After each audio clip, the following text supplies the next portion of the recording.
welcome back, guys. Let's keep working on this Altima. We got a new exhaust part, and we're going to see if we can't fix this leak finally. Let's get to work.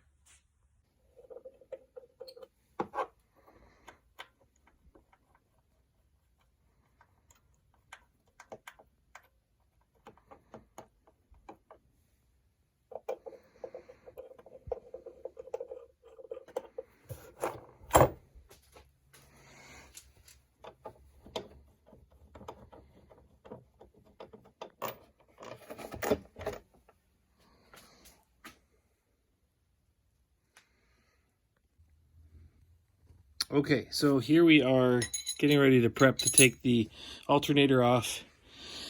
First, you have to go into the wheel well on the passenger side and take the plastic case off right here, the little shroud, which is just right there. It's a couple push pins. You peel the back out of the push pin and they pop out pretty easy.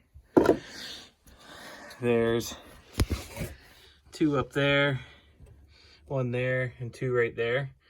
And then you want to get a 14 mil wrench on that pulley. And that pulley pulls back. Let's see if I can get a handle on this. It pulls back that way and loosens up the belt tension. And you can pull the belt off the pulley, and then it leaves this belt hanging. So that's how you undo the belt. And you come back around here to the front, and your belt is loose on your alternator, and you can take your upper bolt out, and then there's a bolt on the bottom, and it'll pull that forward. I'm going to try to do this with just loosening the upper bolt, but I don't know if I can get it to move enough to get to that bolt. So I might have to take the whole thing out. So we took the shroud off, as you saw. We unhooked the battery so we don't shock ourselves or short anything out. So let's go ahead and disconnect that alternator.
All right, so we got the headers out. See if I have enough battery to do this. My phone is pretty much dead. So we got those out. There's a new pipe down there. And I think I found the exhaust leak. I don't think I've ever seen that before. It's snapped all the way around that weld. And it wasn't very loud until I started messing with the exhaust. And I think whenever I went to crank this flange down with the impact, it pulled it down that way, because that piece of shit Speed Daddy pipe was just a hair too short, and that's when it opened up that crack. And then it heated up and progressively got worse. Then whenever I put the new one on that actually fit, this was already gone. So it helped me discover an issue, but now it's costing more because we got to find a replacement. Either that or, you know, I might be able to have somebody weld that. But then you gotta cut off this heat plate, because that's welded on. I might be able to just take a grinder to that heat plate, but I mean, those are pretty crucial because this thing sits right in front of the radiator. There's a heat plate right here, heat plate on the back. This goes against, like, alternator is over here, and radiator fans, which are plastic, are like right here. So you need that shroud. Otherwise things could I don't know. You would think you'd need the shroud anyways, but if you had aftermarket headers on this engine, then it'd still be exposed too. So I don't know. Do we mess with it or not? Oh, decisions. Not a very good welder either. I keep saying that, but I'm really not. So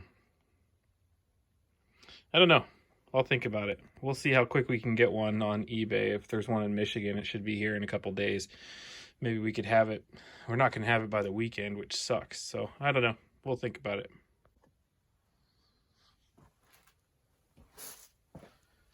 All right, here we are. A couple days later. We finally got our part.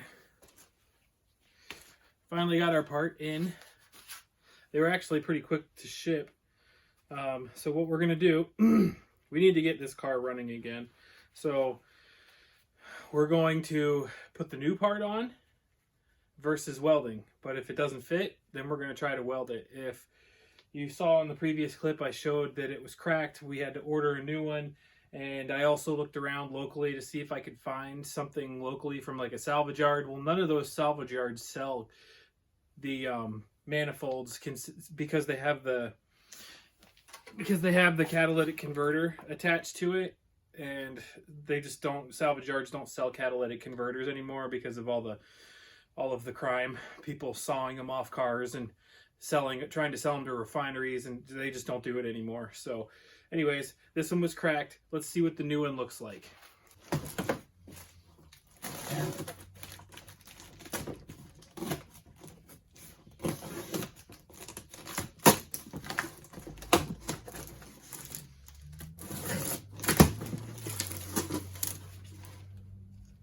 So as you can see, they're pretty identical. This little mount isn't going back on there because it was snapped in the first place. I'm not sure what was on there. But yeah, looks pretty identical. Looks like even the heat shield mounts will mount up. So let's go ahead and pull that heat shield off of there if we can. And we'll put it on this one, and then we'll get that puppy in. First fail of the manufacturer of this: heat shield bolt mounting do not match up. These two will match up, but it sticks out over here, and then these two will match up, but it's too short and it sticks out right there. So that's not a good sign for fitment either. So let's see. Get on down there. Pop that one off. Shit. We're gonna use this one.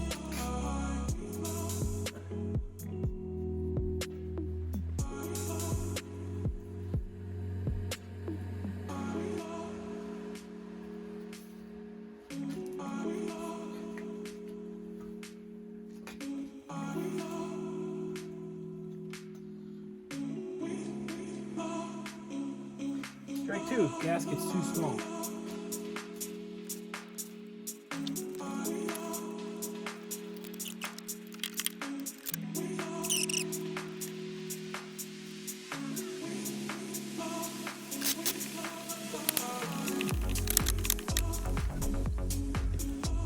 All right, what we are looking at is to make sure that that's seated.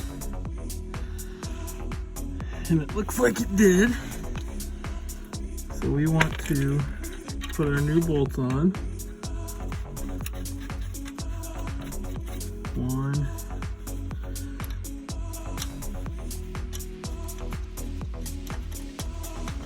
2,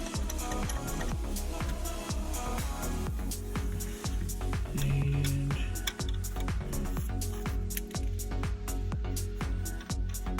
3.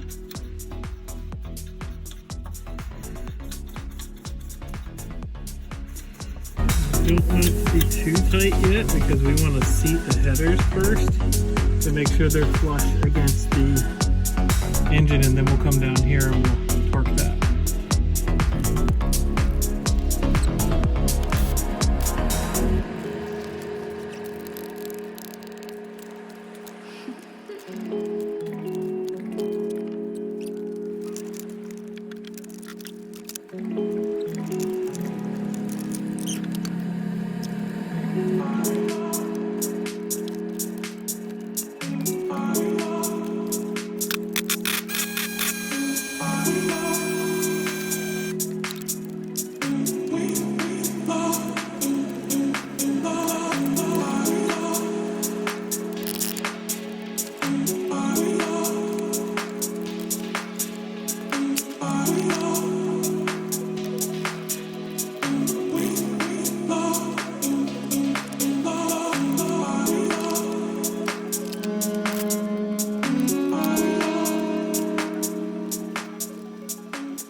Okay, so we got the mounts upper and lower in. As you saw in the time lapse, I had to set this upper and then kind of finesse the lower so that that slide bolt would go in, that it actually pivots on. I just used a pry bar very gently against the edge of this part right there and against the block in the back of the alternator right there to kind of finesse it just slightly forward. After I had this one in the mount, all it was either this way or that way that it needed to go. So it was able to pivot off this top bolt, and then I was able to get it to slide in. Then we put the serpentine belt on, and we're gonna jump down the side here. And since I have it jacked up, you guys should be able to see this. We will put that serpentine belt back on.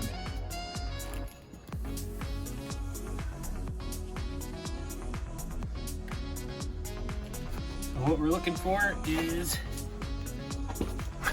we want to get tripod set up good so you can see it.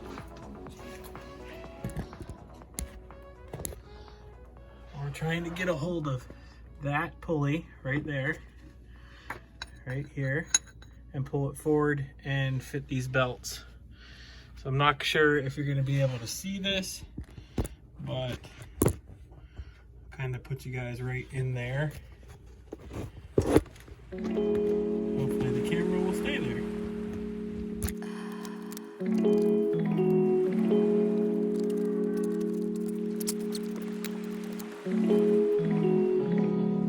Okay, so just so you're not a dumbass like me and learn the hard way, if you watch this video all the way, make sure you set the belt so that you're going to put it around that crank pulley right here.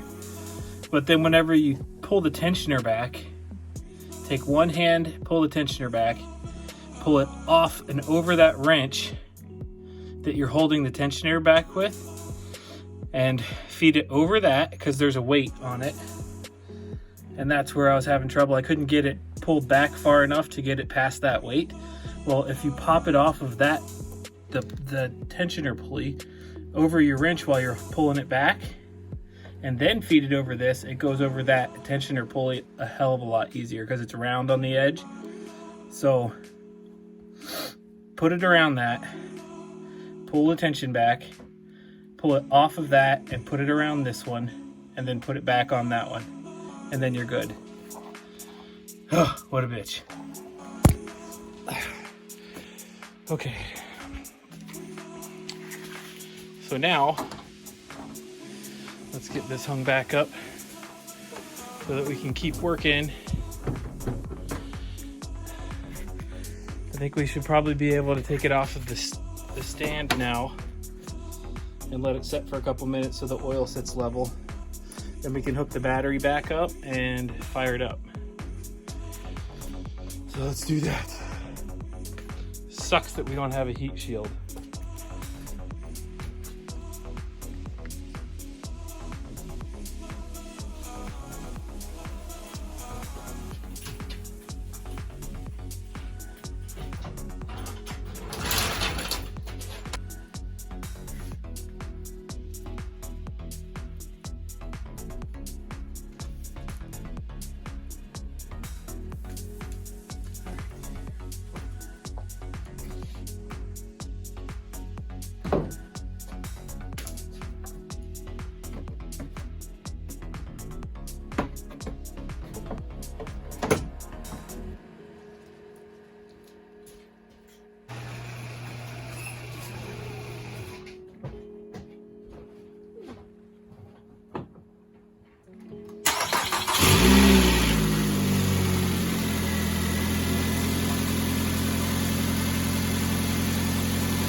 Alright, well, we're in the car here. We're out for a drive.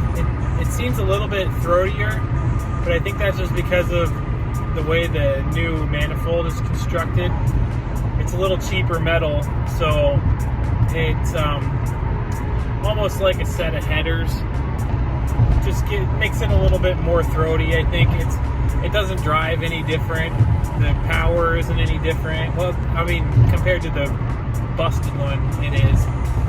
The best part about it is I can't smell any carbon inside the vehicle anymore, which is a huge plus because I have to commute with this thing in the morning. So with the way the gas prices are, I can't afford to flip it. So don't want to drive the truck and pay $110 a week in gas whenever I could drive this and pay $30 a week in gas. So quite the difference. It was pretty imperative with the way things are going, especially with the gas prices, that we got this thing moving again. And I think we did it. So we're coming up to a stop sign here. You'll be able to hear it. I'll stop talking and I'll go right here and we'll backtrack. You'll be able to hear it take off.